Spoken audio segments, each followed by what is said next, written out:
Rockstar, there is a great organisation called Project Veritas. The left hate them because they are very good at their job. And they've been able to get some undercover footage of people who run the American education system or a part of the American education system who hate anyone who isn't as nuts as them.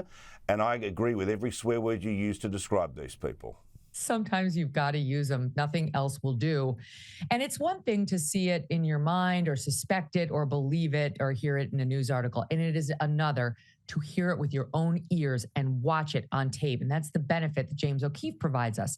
But even I was shocked to see a white female teacher on camera, administrator, talking about how she finds all the white boys absolutely horrible. And I mean, obviously disgustingly racist and sexist about how she's sneaking her left-wing agenda in at every turn at an already left-leaning school. And then you've got the guy who's the vice principal of a K-5 elementary school in Connecticut talking about how he would never even interview a Republican or a conservative, or certainly anyone over the age of 30, because people tend to get more conservative as they get older, and therefore they can't even sit with him for a potential job opportunity. And going on about how he too indoctrinates the children in progressive thinking. And if you can get them thinking like a progressive early, then they naturally just emerge as Democrats by the time he's done with them.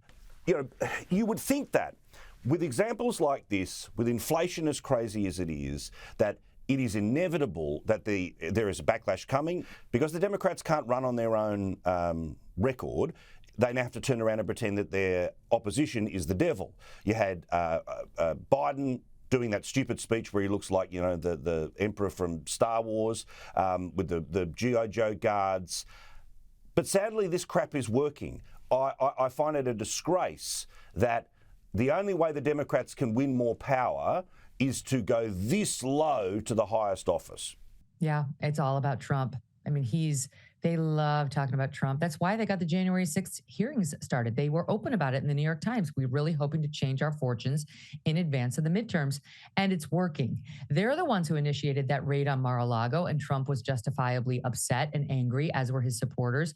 But what did it do? It kept Trump back in the news, put him back in the news on the front pages, to the benefit of the Democrats. Like, they're savvy in how they approach it. They understand he's the proper boogeyman, because what's happened in the polls is the independents have swayed over to the blue.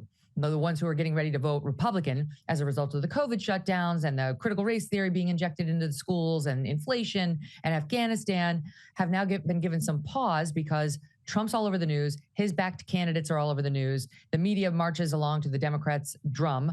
And the people are behaving accordingly without thinking about. I mean, today, the New York Times was praising Biden for inflation has started to recede.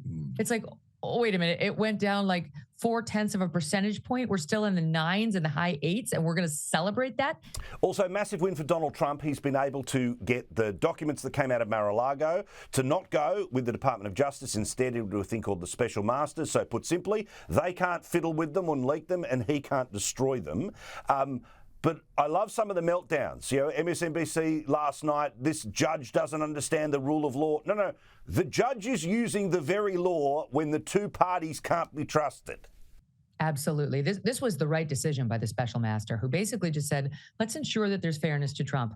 The judge, she didn't say it's over, you have to give everything back. It just said, let's make sure it's fair to Trump. The special master, an outside party, probably a retired judge or a respected attorney, will take a look at the documents and make sure there's nothing in there that's either attorney-client privileged or has executive privilege asserted by the then president, Donald Trump. It's complicated. But let's say the Justice Department screwed up and took documents that are subjected to executive privilege. They may have just ruined their entire case. They may have just disqualified all the lawyers, and not to mention the FBI agents who have been poring over these documents because they're tainted. And they may have actually ruined the case itself. Now, that's a long shot, but the Justice Department is in a far worse position today than it was yesterday, which is why the media and the Democrats are freaking out about this judge saying, hold on, you may be looking at stuff you shouldn't be looking at.